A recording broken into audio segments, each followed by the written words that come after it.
This episode of iFanboys is brought to you by GoDaddy.com and the National Fight Against Drunk Driving. Over the limit, under arrest.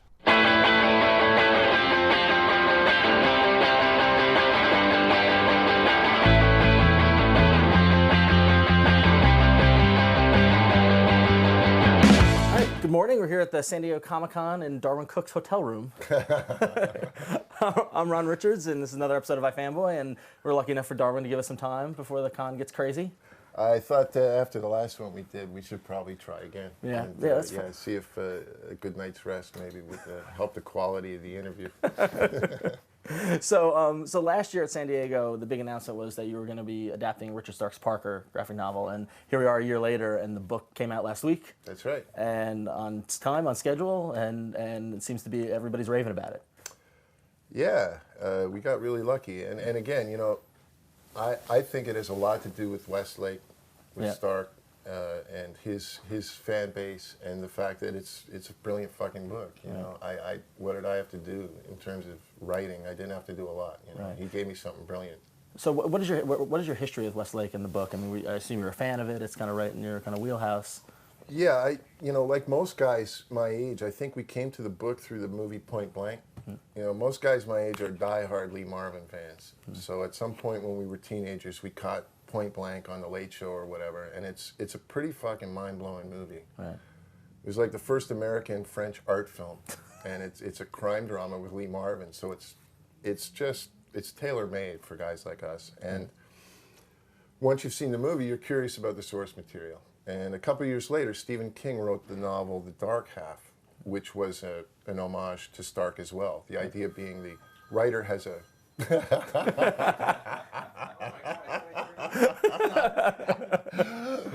A brief interruption is brought to you by Brooklyn Palmiotti, a.k.a. Fingers Palmiotti, a.k.a. But this book, The Dark Half, again, I was a Stephen King fan, and he talks in the introduction about how it was all based on this series of novels, the characters he used. So at that point, he also mentions Point Blank, and I put it all together. Yeah. Got the book, and just went, holy crap. Right. This is remarkable, and you know, started chasing down the rest of them. Right. So now, how do you get to the point where last year, where Westlake agrees to let you adapt it? And because a lot of the adaptations, he hasn't allowed the character names to be used, or you know, there have been minor changes, you know, as movies have been made and things like that. But this is a strict adaptation of the book. How did you get him to agree to that? We backed a big truck of money up to his house. that usually works. Yeah, he's been particular about how the name got used, and I think that it took us a month, perhaps, of emails and artwork and presentation stuff for him to see just how important it was to me and to Scott that we were able to realize what's in the book, which is something that I don't think he's ever felt has happened in an adaptation. No one's ever been able to, like, Hollywood has to sentimentalize a character like Parker. Right. He has to have a love interest, or he has to have a dog or something. Something relatable. And Parker's a completely unrepentant bastard. Right. And to be able to go ahead and play it straight that way and not want to apply any sort of interpretation, I think he was very impressed that we wanted to try to capture that. Right. And we just won him over. Right. Well, being the character Parker is a bastard, and the book is filled with, you know, awful people and stuff like that, and Parker's the closest to a protagonist that we get in the book. Yes. For you as a storyteller, how do you position him as a character in a way to make us, the reader, root for him, or to, you know, while he's killing people with his bare hands and things like that? Well, I'm lucky in that I don't really have to. Yeah. The story in the book does it. There's something magic about this character, because he's a lot like Jonah Hex, actually, in that you find you'll get, you know, you're drifting into this point in the story where you're starting to admire Hex, and you love him. And then the next thing you know, he gets drunk and he shoots a kid by mistake, you know? And he's just, you go, oh my God, he's a monster. I forgot. Because he's such a seductive character. You really do want to side with him. And then every now and then you're given that cold slap in the face that says, no, this guy's not your buddy. Right. So now when you sit down to adapt the book, both both in story as well as visually. Like for how many years has this story been in your head visually? Quite a while. I think it was like 2000 when I really started thinking of this seriously. And a friend of mine, Chris Stone, who had been an assistant on New Frontier, was working with the now defunct Speakeasy Comics. Yep. And he's a huge fan as well. And we tried to get this off the ground then, and it didn't really work out. And when DC unceremoniously fired Scott Dunbier, he ended up at IDW, and he called me right away and said, "Is there something you want to do?" And I had that material sitting there, and I sent him the pitch material. I said, "Get this," and we're off to the races. And Scott, I mean, within 2 weeks, he had it all wired together, and we were up and working. Not bad. So when you sit down to draw the book, and the look is a very distinctive kind of. It's black and white, but with those blue tones, stuff like that. How much of the visual look of it to you is important? I mean, I know you're big on design and all that kind of stuff. Because it definitely feels of the time that the book was written in. That's the stupidest fucking question you've ever asked me. Obviously, the look is important. Really, move on to the next question. Ron, Jesus Christ. You make me do a shot of Jack. I've heard some dumb questions in my life, but that takes the cake. Anyway, next question. Hey everybody, GoDaddy.com has what you need. And what do you need? Well, .com names are as low as $1.99 a month. They got world-class hosting, fast and free website builders. GoDaddy's hosting plans have 99.9% uptime, free 24/7 support, and no annual commitment. The private domain registration from GoDaddy.com protects your privacy by keeping your address, phone number, and more out of the public database. You can customize your own virtual dedicated server by choosing one of 3 popular plans or by selecting your own Linux or Windows server with all the plan options you might need. You can get a GoDaddy.com secure certificate for your website, and visitors, prospects, and customers will have total confidence in your online business. And if you're a podcaster or a video blogger, you're going to want a .tv domain name to stand out from the crowd. Also, be sure to check out revision3.com/GoDaddy for all iFanboys GoDaddy deals and codes. You did the book completely graphic novel, one shot, one hardcover, right out. Very different than the standard kind of comic book kind of issue format or anything like that. And I imagine the audience for this isn't the typical every Wednesday kind of comic fan. This is for the book market, all that kind of stuff. How much of that was in your mind while you're creating it? Well, this is probably the most important part of it to me. Yeah. I think that we all have to fucking wake up to the fact that the direct market is a finite proposition, and its parameters are really well defined. A guy like Bob Wayne can sit down and crunch the numbers on a book and a character and a creator and come within 1,000 copies of what he knows they will order in 3 months. Right. So we can't grow that market. As long as Marvel and DC are locked into what they're doing, we can't grow this market. So where do you grow? You grow outside of it. Right. And frankly, I'm a pretty calculating bastard. I didn't want to come out of the gate with just something of my own. So I wanted to find something I loved, something I thought had never been properly done, and something that had a built-in fan base. And Don Westlake that's Don Westlake. Right. And so from my point of view, the entire project was designed to work outside the direct market, to work in the bookstore. Even from a design point of view, when you look at the book, it's clearly meant to look like a hardcover novel release as opposed to a graphic novel. I've said to Scott a million times, I want the guy at Chapters, the kid who cuts the box open, to just look at it and go, "Oh fuck, crime fiction," as opposed to sticking it into the manga ghetto. Right. Because that's where we can grow our audience, is outside of where we are and with those types of readers. Right. So that's been key to me all the way down the line. And so what kind of outreach has been done to the booksellers or to the stores and stuff like that? Are you are you even worrying about them putting it with the Marvel and DC books in the graphic novel section, or is IDW actively trying to educate them that what this is? And you do what you can. I mean, there's very little control over these things, but you can psychologically control it just from a design standpoint. Actually, Jim, over there's a copy of it. Can you just throw it over here? Here you go, boss. Thanks, pal. But yeah, you expect a graphic novel to have a certain look or feel or size, and this looks very much more like just a hardcover release to a book. And the idea, even from a design standpoint, was the kid at Chapters, even if he opens it, the indicia, like this looks like a novel. Yeah. He'd have to get to page 12. Right. Before he even realizes what he's dealing with. So we're trying to psych them into just racking it where we want it. Right. And IDW has done an amazing job. Yeah. You know, we printed an advanced review copy, 300 hardcovers for the Book Expo and for reviewers. Yeah. And they've gone to great lengths. Yeah. Because I think they understand, too. IDW has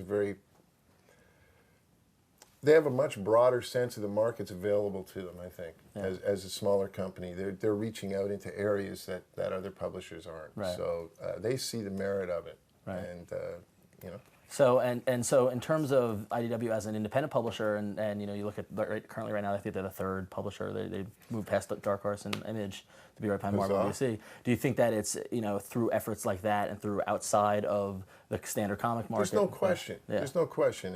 And I honestly feel that the majors, to a great degree, have their heads in the sand to try to avoid this. And perhaps, you know, it was a good thing for Scott to have to move on. Right. Because he was put in an environment where they were interested in hearing his ideas. Right. And it doesn't take a rocket scientist to figure out that in the most important election in probably 25 years, people might be interested in a comic about Barack Obama. Yeah. Or McCain at that point in time. And Scott is really good at tapping into what people outside the direct market might be interested in seeing. Right.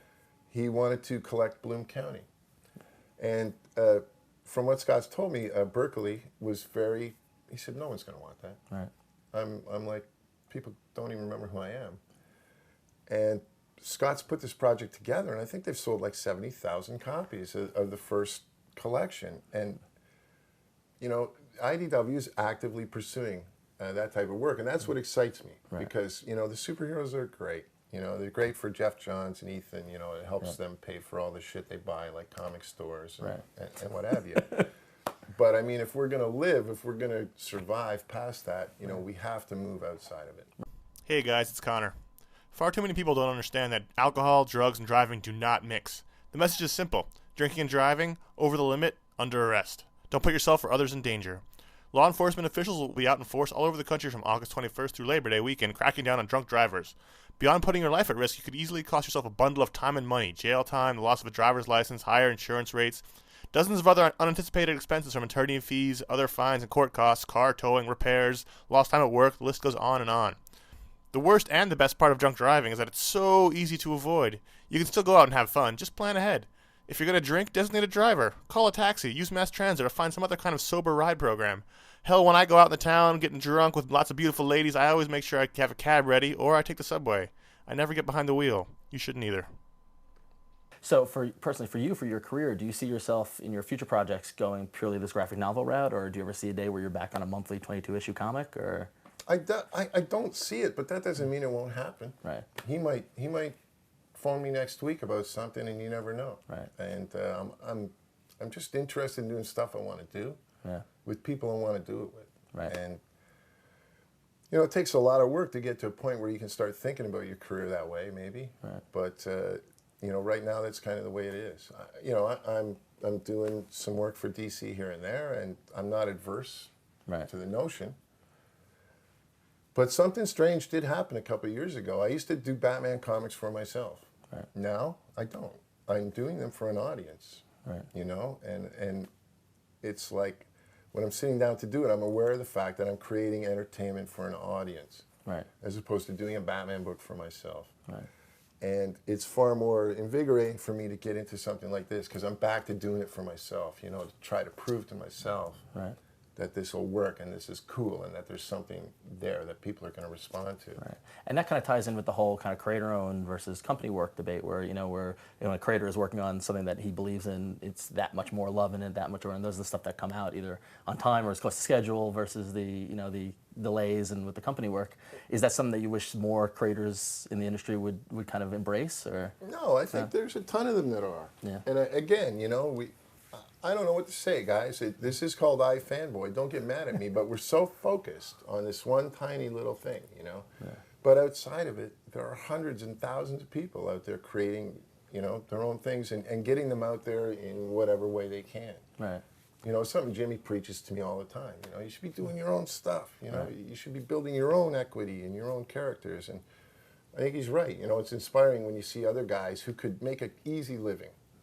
Shooting fish in a barrel, going out and trying to actually, get something like that out there and break the market open that way. And and have that pride of ownership, Right. But in terms of breaking out of the direct market, the standard audience, there's still a stigma with it's a comic book, or it's a like if the rest of the world. I mean, even like here, we're at Comic-Con, Twilight is the big news, and last week they announced they're doing Twilight comics, and all I heard from my friends. What the fuck are you talking to me about Twilight? Well, because they're doing graphic novels based on the movie. They're doing graphic novels based on the movie, and I talked to people who are fans of the movie and the books, and they're like, I don't want to read a comic book. Those are for kids, or those are for dorks, or that sort of thing. So there is still a stigma with the medium. I don't think it's nearly as big as it used to be, though. Yeah. I think that everybody in the world likes and understands what a comic is, except for the people in the direct market. Right. Honest to God. Now, no, case in point, I'm going to prove my point right here, right now. They do a movie called Batman Begins. Huge success. Which, by the way, was done all by English people. No friggin' Americans involved, right? Huge success. So they gear up for a sequel. Well, lo and behold, the villain in the sequel dies. There's Oscar talk. The movie's being hyped and hyped and hyped. So DC's reaction, let's kill Bruce Wayne. So anyone coming in off the movie to buy a Batman comic won't know what the fuck is going on. Right.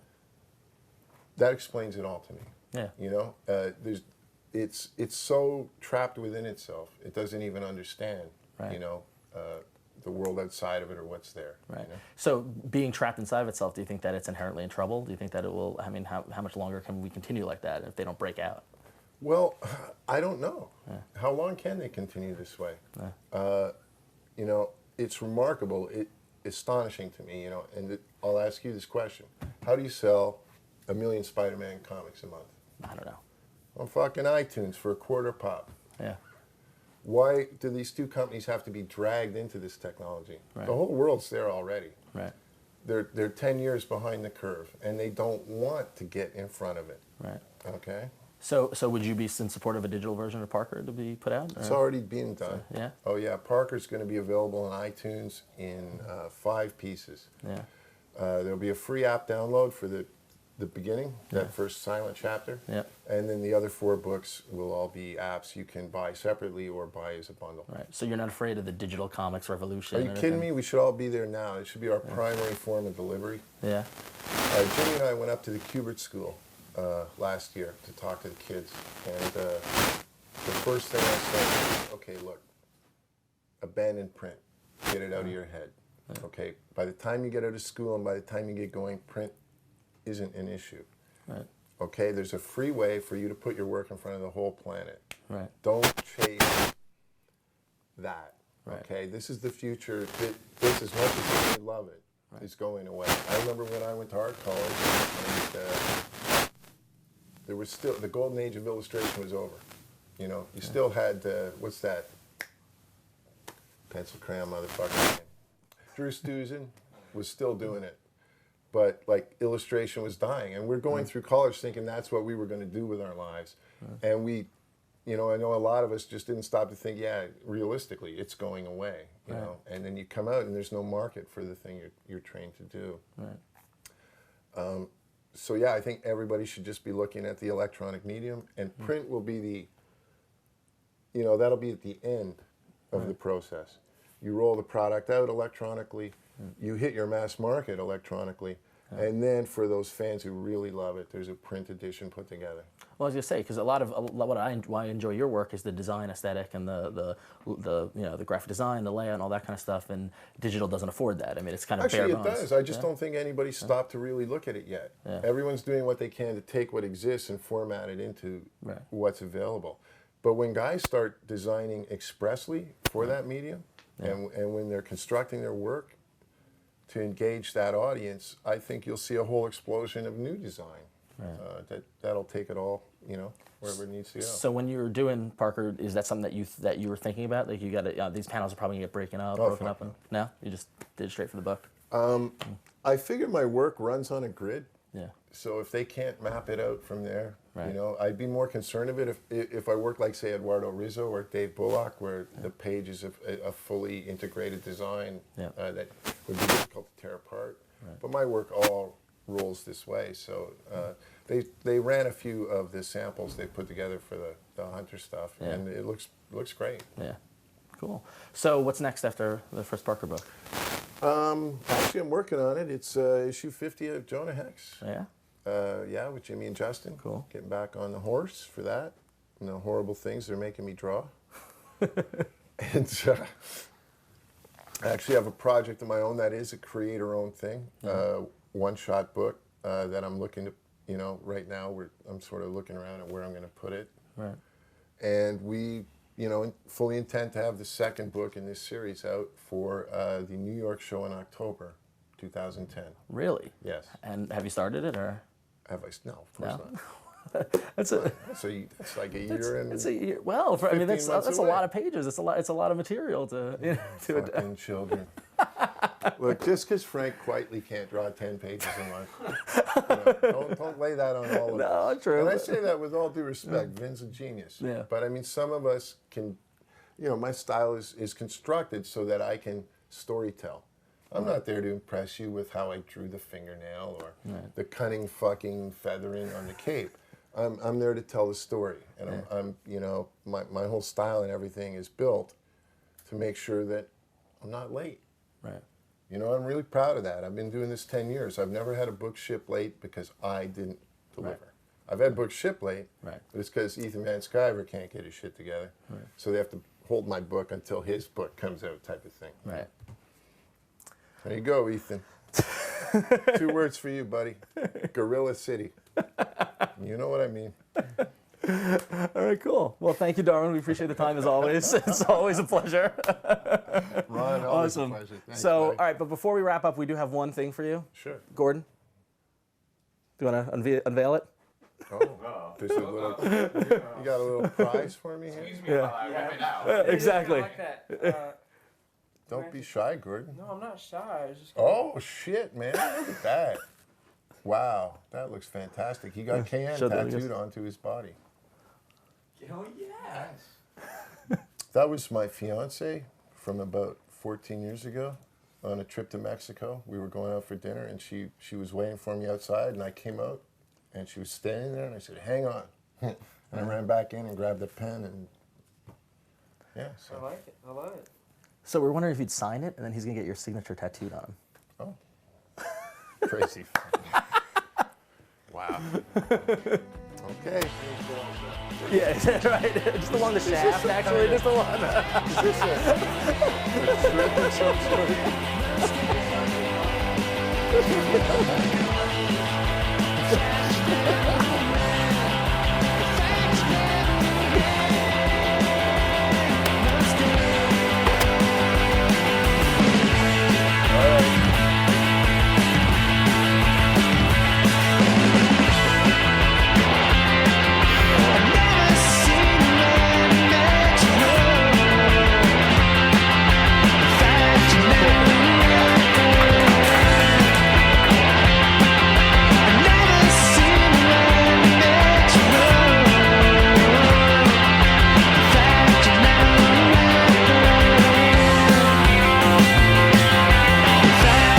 Phones, shut them off. Oh, phones? Yeah, just because they Yeah. go for the email. You get this horrible sound. And you can't get rid of it. Duck it, duck it, duck it. There you go.